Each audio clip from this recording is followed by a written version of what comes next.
पटना से रांची आ रही इंडिगो की फ्लाइट के साथ बर्ड हिट हुआ है। विमान के अगले हिस्से यानी नोज कोन से चील या बाज की तरह दिखने वाला पक्षी टकराया है।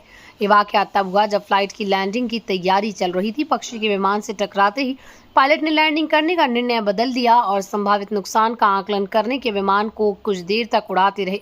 हर एंगल से तसल्ली होने के बाद सुरक्षित लैंडिंग कराई। इंडिगो प्रबंधन ने बताया कि पक्षी के टकराने की वजह से विमान को ग्राउंडेड कर दिया गया। उसकी जांच की जा रही। इस विमान ने पटना से 11:05 पर उड़ान भरी थी। इसको 11:55 पर रांची एयरपोर्ट पर लैंड करना था, लेकिन बर्ड हिट की वजह से लैंडिंग में विलंब हुआ। जानकारी के मुताबिक चील या बाज की तरह दिखने वाली पक्षी के विमान के नोज कोन के एक हिस्से को नुकसान पहुंचा। इम्पैक्ट ऐसा था कि नोज कोन के पास पक्षी के खून छींटे फैल गए। रात की बात यह कि सभी यात्री सुरक्षित हैं, लेकिन ये नहीं बताया गया कि विमान में कुल कितने यात्री सवार थे।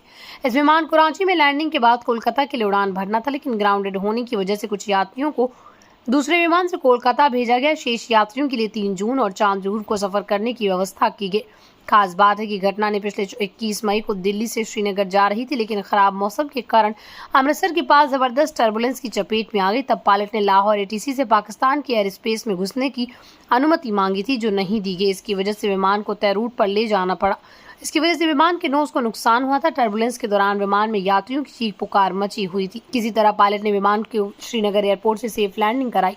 झारखंड के छात्र छात्राओं के लिए इंजीनियरिंग करने के लिए सुनहरा मौका। झारखंड का एक ऐसा संस्थान जो कि झारखंड के बच्चों को छात्रवृत्ति के साथ साथ 100% प्लेसमेंट का भरोसा देता है। हमारे यहाँ बीटेक, डिप्लोमा, बीबीए जैसे विभिन्न कोर्सेज कराए जाते हैं। हमारे अनुभवी शिक्षक और आधुनिक सुविधाएं आपको अपने लक्ष्य की प्राप्ति करने में मदद करेंगे। हमारा पता है आरटीसी इंस्टीट्यूट ऑफ टेक्नोलॉजी और मांझी, रांची। अधिक जानकारी के लिए दिए गए नंबर पर अभी संपर्क करें।